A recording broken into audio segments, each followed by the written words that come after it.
이게 현장 예배라고 하는 말을 제가 주보에도 쓰고 원고에도 지금 앞부분에 이렇게 쓰면서 이게 익숙하지 않은 말입니다. 이게 예배 드리면 당연히 와서 예배 드리는 거였는데 이 코로나19로 인해서 좀 이런 단어들, 쓰는 표현들, 용어들이 조금 또 이렇게 바뀌게 됨을 또 보게 됩니다.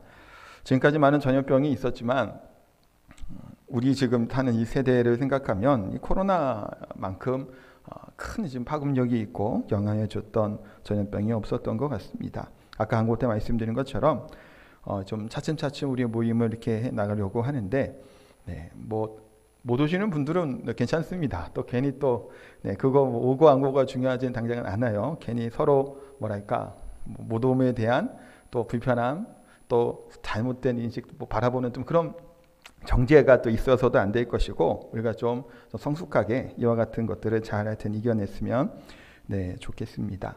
그래서 지금 광고한 것처럼 다음 주에는 1, 2부로 하고 또 이렇게 차츰 이렇게 하려고 하는데 혹시 변동사항이나 생길 수 있지요. 지금 어떻게 될지 모르니까 그렇게 되면 쭉 이렇게 문자로 계속 연락드린 것처럼 그런 안내 드리도록 그렇게 하겠습니다. 오늘 본문에서는 사도 바울이 기도가 나오는 내용입니다. 그러니까 우리 지난주까지 부활절에 대해서 그 메시지 함께 나누고 또 에베소서에 나타나는 이제 부활에 관련된 의미를 가지고 지난주에 함께 봤습니다. 그러니까 부활로 알게 된 놀라운 변화, 능력, 이제 믿음을 말씀하고 그 다음에 이제 14절부터 바울은 기도하고 있습니다. 부활의 능력을 경험했던 이 바울, 또 그것을 에베소 성도들에게 이야기하고 강조했던 바울이 지금 이들을 향해서 간절하게 하나님께 기도를 합니다. 기도한다는 것은 뭘까요? 하나님께 나아간다라는 의미를 가지고 있겠지요. 근데 구약에서 하나님께 나아가려면 어떻게 해야 될까요? 하나님은 참 좋으신 분이죠. 최고의 분이십니다. 이루 말할 수 없이 사랑의 하나님이세요. 그런데 구약에 보면 하나님을 본 사람은 죽습니다. 아무나 다 하나님께 나아가지 못하는 거예요. 죄가 있으면 또 나아가지도 못하지요. 그래서 구약에는 대리자를 한 명 세웁니다. 누구를 세우나요? 대제사장을 세우게 됩니다. 대제사장은 이스라엘 백성들의 대리자가 되어서 대신 1년에 한 번 지성소에 들어가게 됩니다. 그런데 대제사장도 인간이에요. 죄가 있나요? 없나요? 있습니다.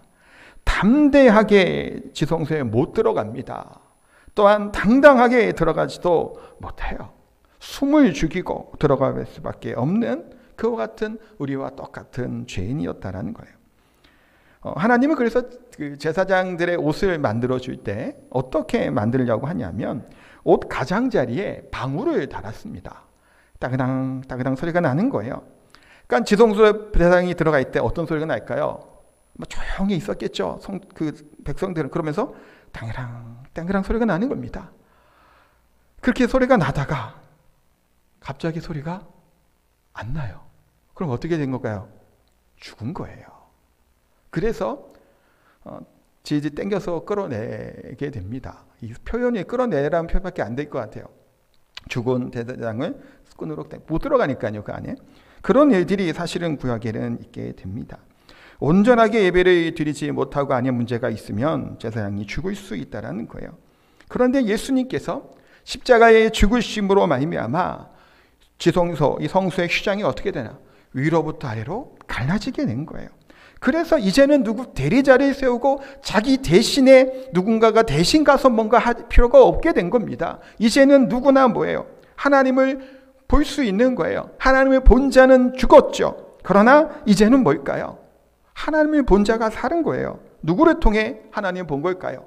예수 그리스도를 통해 하나님을 본 겁니다. 이제는 예수를 믿는 사람은 하나님께 담대하게 당당하게 나아가 하나님께 예배하며 기도할 수 있고 아뢰 수 있는 능력들, 특권들이 우리에게 생겼다라는 겁니다. 사랑하는 성도 여러분 모두가 예수님을 영접할 수 있게 되기를 소원합니다. 예수님을 영접하면 하나님께 나아갈 수 있고 하나님 앞에 나아가서 하나님께 기도할 수 있는 특권을 우리에게 하나님이 주셨다라고 말씀합니다. 요한복음 1장 12절 말씀 함께 읽도록 하겠습니다. 영접하는 자 곧 그 이름을 믿는 자들에게는 하나님의 자녀가 되는 권세를 주셨으니 아멘. 영접하는 자, 곧 그 이름을 믿는 자들에게는 복수죠. 자들에게 누구나 예수님의 이름을 믿고 영접하면 하나님의 자녀가 되는 건세를 주신다라고 분명히 성경은 말씀하고 있습니다. 자녀의 건세가 뭘까요? 우리가 사는 이 가정을 생각해 봐도 될 것 같아요. 아버지의 집에 있는 것을 취할 수 있는 자격이 생기죠. 제가 조금 가정에서 설명을 한 거예요. 냉장고에 있는 과일이 있습니다. 우리 집 아들, 딸들이 냉장고에 있는 과일을 먹을 권한이 있나요? 없나요? 있어요. 굳이 물어보지 않아도 그것을 먹습니다. 지금 살고 있는 집이 명의가 누구 이름으로 되어 있나요? 아버지 명의로 보통 되어 있죠. 그런데 이 자녀들이 아버지 집이라고 얘기하나요? 우리 집이라고 얘기를 하나요? 우리 집이에요. 아버지가 명의로 되어 있는 차를 타고 다닙니다. 아버지 차라고 얘기하지 않죠. 우리 차라고 이야기를 하는 거예요. 이게 뭘까요? 이게 아들이 갖는, 자녀가 갖게 되는 건세라는 거예요. 예수 그리스도를 영접하는 자들에게는 누구에게나 이와 같은 건세와 능력을 주셨다고 말씀하고 있습니다. 하나님께 나아갈 수 있는 건세, 다른 말로 하면 뭘까요? 기도입니다. 기도할 수 있는 능력, 건세를 우리에게 주셨어요. 오늘 바울은 그래서 이러한 특권과 건세를 가지고 감옥에 있습니다. 에베소인 성도들에 의해서 중보하고 있어요. 우리가 앞 시간에 계속해서 에베소서를 봤지만 하나님께서 특히 바울이 먼저 고백한 거예요. 나를 예정하시고 택하셨다라고 말씀하셨잖아요. 이 은혜에 감사하고 감격하는 가운데 바울은 지금 하나님께 영광 올려드리고 있었어요. 그런데 이와 같은 부끄러운 나를 하나님의 사도로 삼으시고 하나님의 자녀로 삼아주셨을 뿐만 아니라 하나님께 나아가 기도할 수 있는 특권과 건설을 주신 하나님께 감사하며 찬양하는 겁니다. 근데 바울이 이 감사하신 하나님께 나아가는데 3년 동안 애쓰고 수고했던 에베소 교회 성도들을 생각할 때마다 눈물이 날 만큼 하나님께 이런 마음으로 나아가는 겁니다. 이들이 조금 더 성숙해지기를 바라는 마음, 그런 마음으로 하나님께 기도하죠.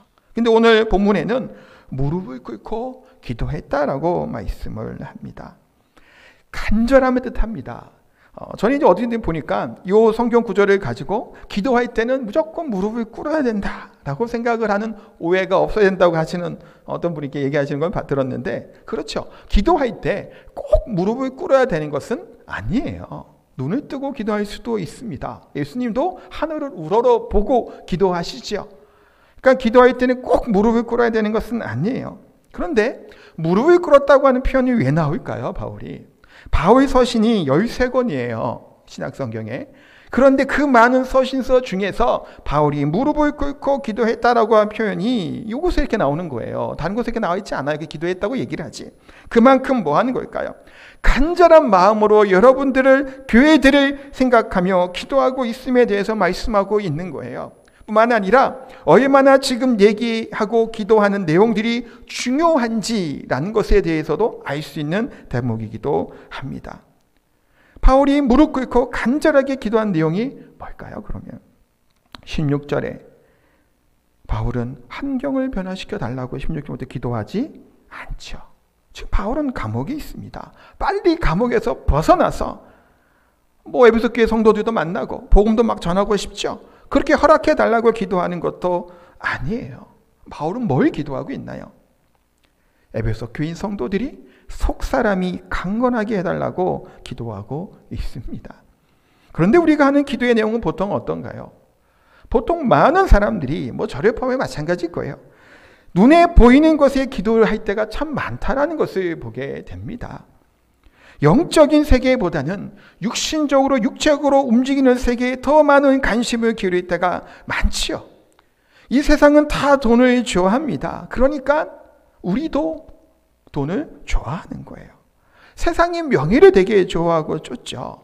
국회의원 선거 나가는 분들이, 그분들한테는 죄송한 표현이지만 그분들이 뭔 국민을 위해 봉사하기 위해서만 국회의원이 되고 정치를 하겠어요? 명예를 쫓는 거죠. 사실은 금패치 달고 싶은 마음이, 죄송해요 국회의원들은, 이게 들 거예요. 사실은 그런 마음이라는 겁니다. 똑같이 교회가 명예를 쫓아 나아가는 겁니다. 이 세상이 성공을 좋아하니까, 출세를 좋아하니까 교회도 동일하게 성공을 이야기를 합니다. 그러면서 교회 안에서도 성공지향적인 그런 것들에 대한 부정적인 이야기도 하기도 하는데, 성도가 많이 모이는 교회면 얼마나 좋을까요?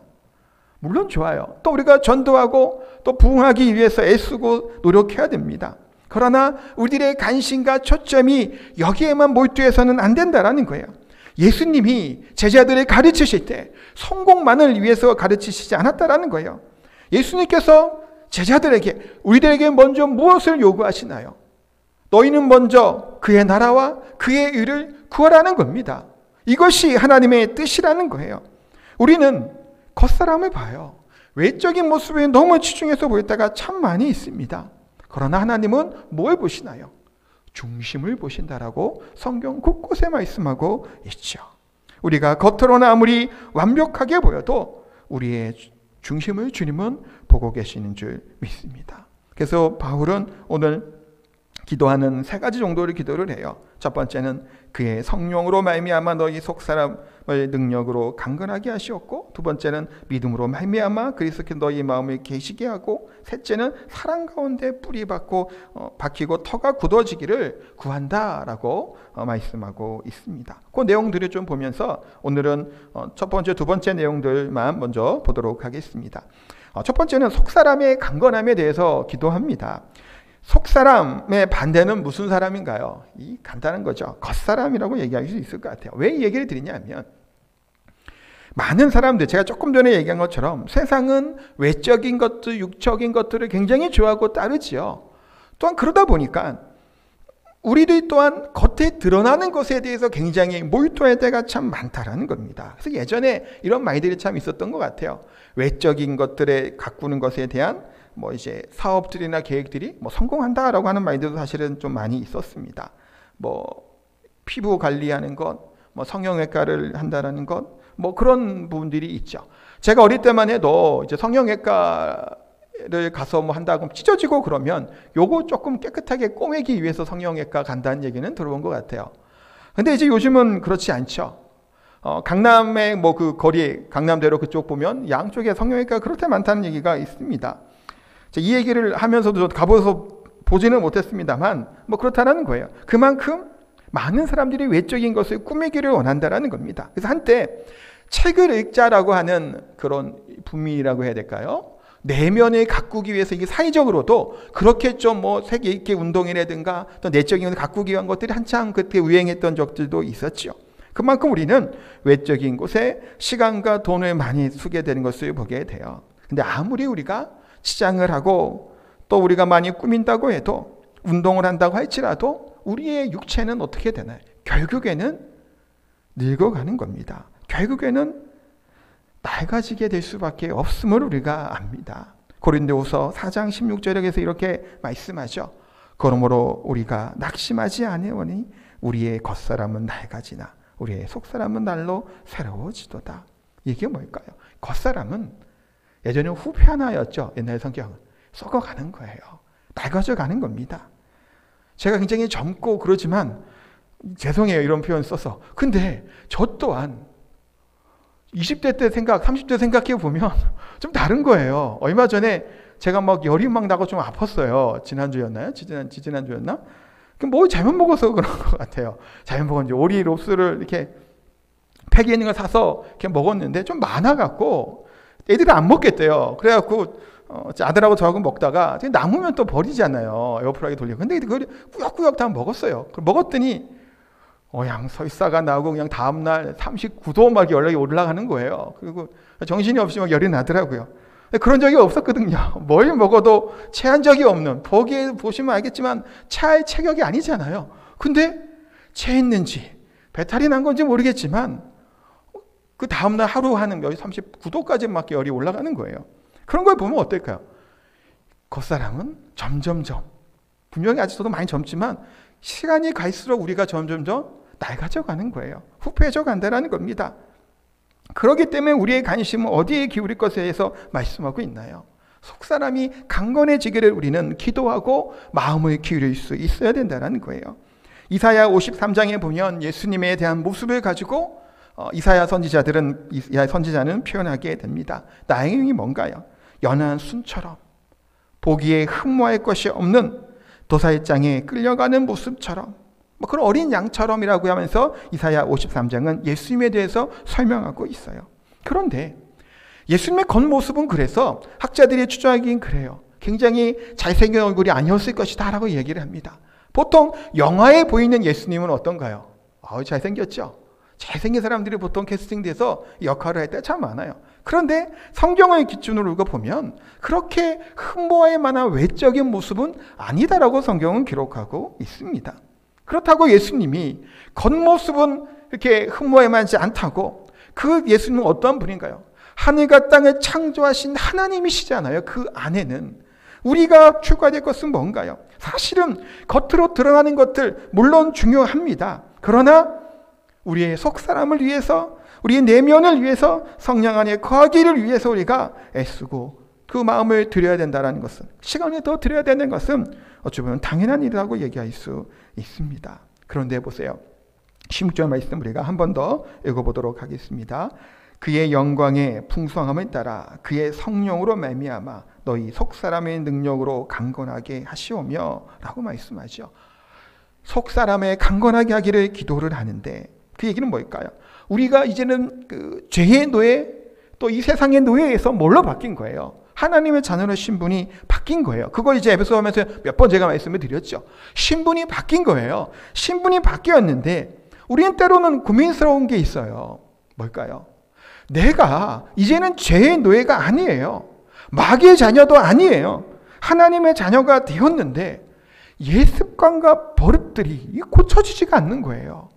이전과 별반 다를 바 없는 여전한 모습이 내 안에 있음이 우리의 사실은 고민거리가 되기도 합니다. 지금 말씀을 듣고 우리 성경을 읽는 것처럼 속사람의 강건을 하기 위해서, 성경대로 살아가기를 위해서 그렇게 애쓰고 노력하고 마음을 가졌음에도 불구하고 늘 우리는 어떤가요? 실패할 때가 너무나도 많은 겁니다. 때로는 좌절하는 분들도 있어요. 자괴감에 빠지는 분들도 있습니다. 내가 하나님의 자녀인가?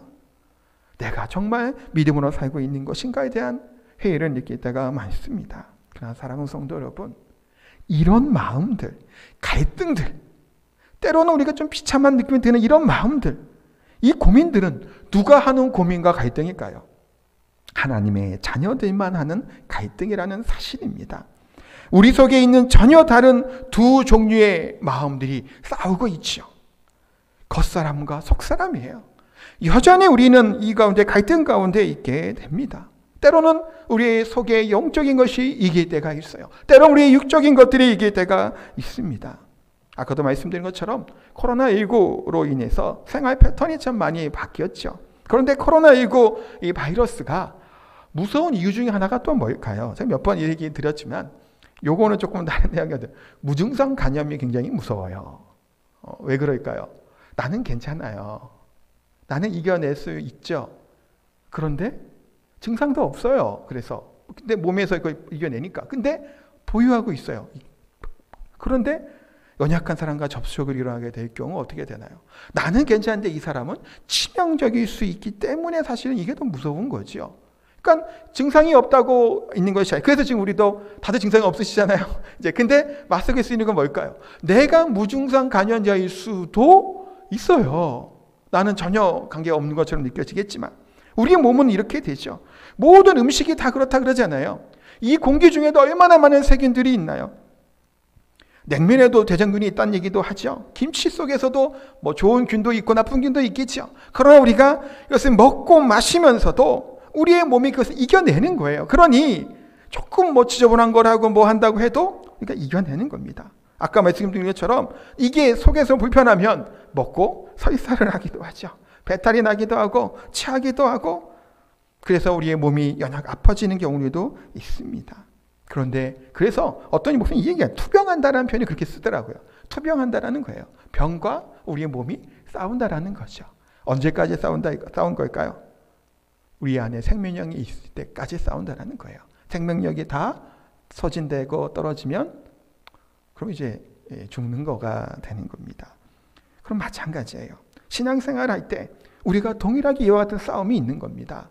우리의 겉사람과 속사람이 끊임없이 싸우고 있는 거예요.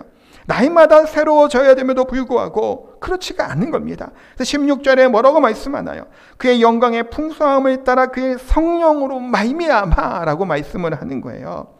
속사람이 강건해지기 위해, 속사람이 승리하기 위해 성령으로 말미암아, 성령 충만함으로 말미암아 성령의 능력을 받아야 우리의 속사람이 강건해지고 우리가 이 싸움에서 승리할 수 있게 됨을 말씀하고 있습니다. 사랑하는 성도 여러분, 그런 우리의 속사람이 변하게 되면, 우리 속사람이 바뀌게 되면 어떠한 일이 일어나게 될까요? 여러분, 여기 말씀드렸죠. 우리의 눈이 바뀌는 거예요. 우리의 바라보는 이 관점이 달라지는 겁니다.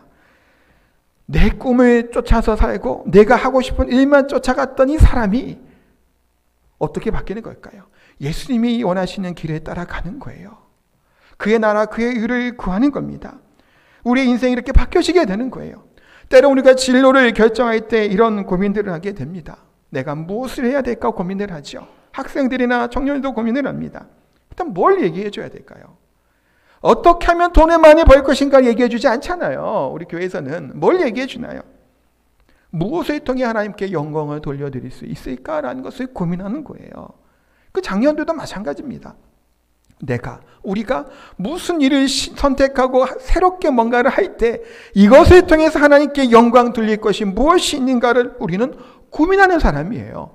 그 생각은 전혀 없고 그냥 내가 하고 싶은 것들, 내가 지금 좋은 환경에 따라서만 가는 것이 아니에요. 이 선택을 통해서 하나님이 기뻐하실까? 이것들을 통해서 하나님이 영광 받아 주실 것인가라는 것을 고민하고 생각한 다음에 발걸음 내딛는 거예요. 지금도 여전히 저와 여러분이 마찬가지라는 겁니다. 속사람이 강건해지고 성령 충만해지면 이와 같은 삶과 생각들이 바뀌게 되는 겁니다.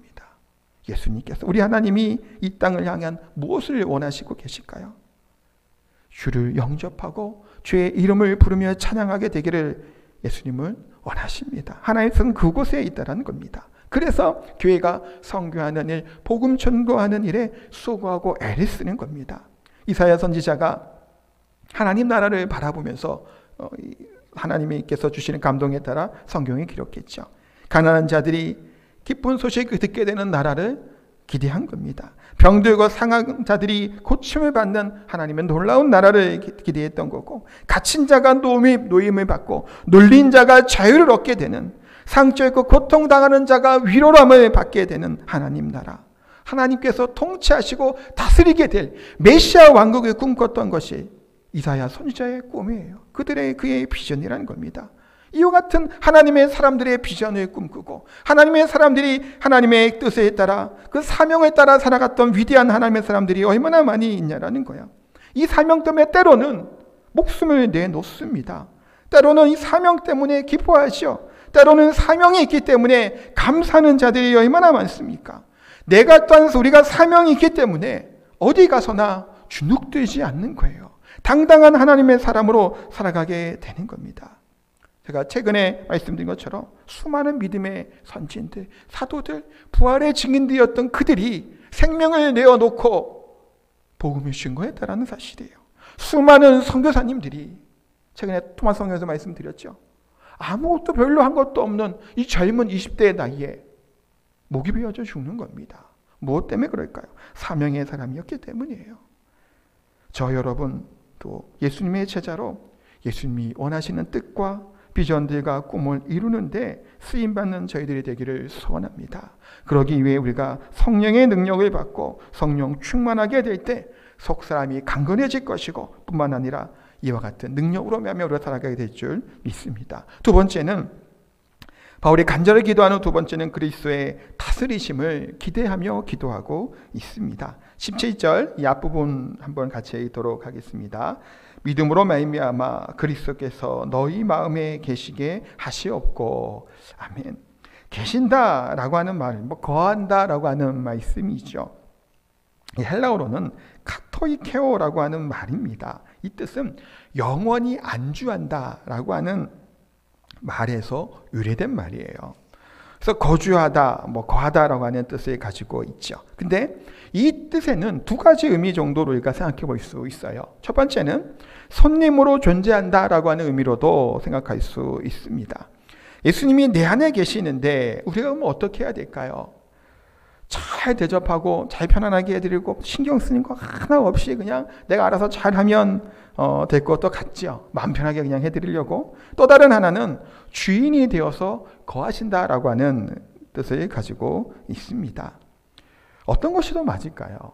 손님으로 예수님이 우리 안에 거하시는 거예요? 아니면 주인으로 우리 안에 거하시고 계신가요? 자기 마음대로 결정하고 자기 뜻대로 모든 것을 주장합니다. 내가 주인이고 주님은 손님이에요. 그러나 신실한 성도들은 어떨까요?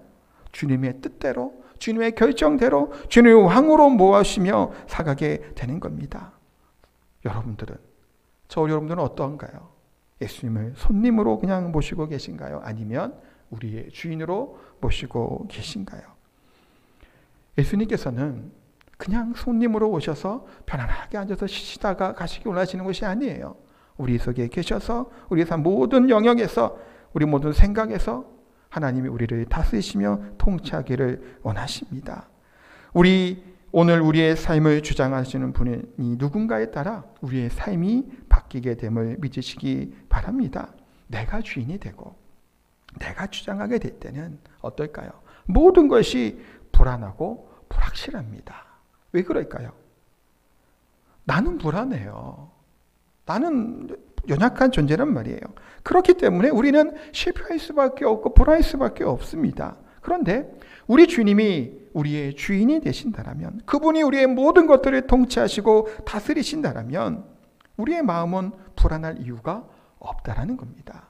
믿음의 사람들이 삶의 여정을 살아가는 가운데 평안할 수 있는 이유가 어디에 있을까요?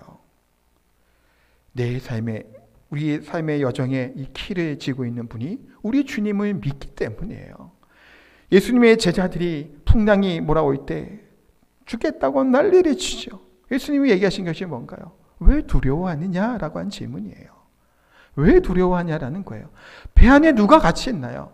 만왕의 왕 되신 우리 주님께서 예수님 그리스도와 함께 하심에도 불구하고 두려워 떤다라는 것은 이 배의 주인이 우리 주인으로 인정하지 않았기 때문에 벌어지게 되는 일이죠. 때로 우리의 환경들이 어렵고 힘들 때가 있습니다. 삶의 영역들이, 우리 삶의 여정들이 그렇게 인생이 호락호락하고 즐거운 일만 있지 않잖아요. 얼마나 어려운 일도 많이 일어나게 됩니까? 예상치 못한 일이 벌어지기도 해요. 뭔가 잘 되다가도 때로는 그게 틀어지는 경우도 있잖아요. 그럼에도 불구하고 우리가 불안해하지 아니하고, 그럼에도 불구하고 우리가 두려워하지 아니하고, 어려운 환경임에도 불구하고 평안할 수 있는 이유는 어디에 있는 건가요? 그 모든 것들을 주관하시고 인도하시는 분이 우리 하나님이심을 믿기 때문에 우리가 평안할 수 있는 줄 믿습니다. 우리 다른 성도 여러분, 우리 인생의 모든 것들, 우리의 배의 뱃사공이 내가 되려고 하지 말고 그것을 하나님께 맡겨드릴 때 비로소 우리는 시냇가에 심은 나무처럼 생명력을 갖는 은혜로운 삶을 살게 될 줄 믿습니다. 해밍웨이의 소설 가운데 노인과 바다라고 하는 소설이 있습니다. 다들 들어는 보셨을 거예요. 되게 유명한 대문호라고 얘기할 수 있겠죠. 그 내용을 보면 이런 내용이 잠깐 들려 있어요. 큰 물고기를 잡기 위해서 이 노인이 이제 깊은 바다로 갑니다. 그래서 막 사투를 벌여가면서 청새치예요. 참치의 일종인 걸로 알고 있는데 그것을 이제 잡아와요. 기진맥진한 가운데 딱 잡았습니다. 근데 이 새치가 엄청 큰 거예요. 배보다 더 커요. 그러니까 배에 실지는 못하고 묶어가서 다시 집 돌아가는 거예요. 그런데 이 냄새를 맡은 겁니다. 누가? 상어가 와요. 그랬더니 작살로 쫙 해갖고 이제 상어를 쫓아내요. 죽어요. 근데 작살이 잃어버렸잖아요. 또 상어가 오는 거예요. 뜯어먹고 사토를 또 버립니다. 상어를 쫓아내기 위해서. 결국에는 앙상한 뼈다귀만 가지고 해안가로 다시 자기네 집으로 돌아오게 돼요. 그래서 이 노인이 얘기하죠. 자신은 패배했다고 이야기를 합니다. 해밍웨이가 말하고자 하는 것은 뭘까요? 사실 이 노인과 바다는 이제 이것을 통해서 그 노벨 문학상도 타고 하여튼 굉장히 그 대표적인 작품이에요. 인생을 이야기를 그렸다고 하는 얘기가 있습니다. 무엇인가를 갈구하고 수고하고 큰 것을 잡지만 결국에는 아무것도 남은 것이 없다고 하는 이 허무주의적인 내용이 그 가운데 담겨 있죠. 해밍웨이는 어떻게 그 삶의 마감을 했을까요? 자살하면서 이 마감을 합니다. 우울증에도 시달렸다는 얘기가 있죠. 그만큼 성공한 사람이었음에도 불구하고 이 허무주의와 허망함 가운데 자신의 생명을 놓게 되는 일 또한 있게 됩니다. 우리의 인생들은 어떤가요? 열심히 수고하고 노력하고 애쓰고 살아가게 됩니다. 이른 새벽부터 늦은 시간까지 수고합니다. 저녁이 되면 파김치가 되어서 돌아오게 되는 분들이 얼마나 사실은 많이 있나요? 우리의 삶이 그렇게 여유롭지 않음을 또한 우리가 깨닫게 됩니다. 그런데 중요한 것은 뭘까요? 무엇이 우리가 남겨져 있는가를 생각해 볼 수 있어야 됩니다. 열심히 수고하고 애쓰면 다름질을 치는데 우리의 인생에 아무것도 남은 것이 없다라면 어떨까라는 거예요. 어떠한 열매를 거두느냐가 그래서 중요하다라는 겁니다. 학교에서 1등을 하고 우리가 잘 아는 명문대학교에 갑니다. 얼마나 노력하고 시간과 물질을 들였을까요? 그런데 때로는 그렇게 좋은 대학교를 갔는데 결국에는 그냥 했던 사람과 똑같은 직장에서 똑같은 모습으로 있을 때도 많지요. 그렇다고 공부를 안 해야 되는 얘기는 물론 아니에요. 그러나 거기에만 목매어서는 안 된다는 겁니다. 학교에서 1등을 하고 도각을 내켰던 친구들이 어린 나이에 우울증에 걸려서 삶을 끊어버리는 경우도 참 많다라는 거예요. 승진하고 출세하고 애쓰고 하는데 결국에는 절망만 빠질 때도 많다라는 겁니다. 우리의 신앙생활은 어떤가요? 열심히들 신앙생활 하죠. 한국교회가 참 많은 열심을 가지고 있습니다. 그런데 그 안에 예수 그리스도가 계시지 아니하는 열심과 애씀과 수고로움은 남는 것이 없는 겁니다. 그 안에 열심은 허무할 뿐이다라는 겁니다. 예수님을 주인으로 모시고 살아가게 될 때 우리의 새로운 삶 가운데 빛이 날 것이고 새로운 생명이 인자되게 될 줄 믿습니다. 사랑하는 성도 여러분, 우리는 하나님께 나아가는 특권을 가진 존재들입니다. 무엇을 기도하고 계신가요? 우리 안에 속사람의 강건을 위해서 기도하시기 바랍니다. 성령 충만하기 위해서 애쓰고 노력하시기 바랍니다. 또한 그리스도를 왕으로 모시고 그분이 통치하시고 다스리시는 우리의 삶이 되기를 소원합니다. 어떤 영광 모든 삶 가운데 하나님께 영광 올려드리는 저 우리 성도님 다 되시기를 예수님의 이름으로 축복하고 기도합니다.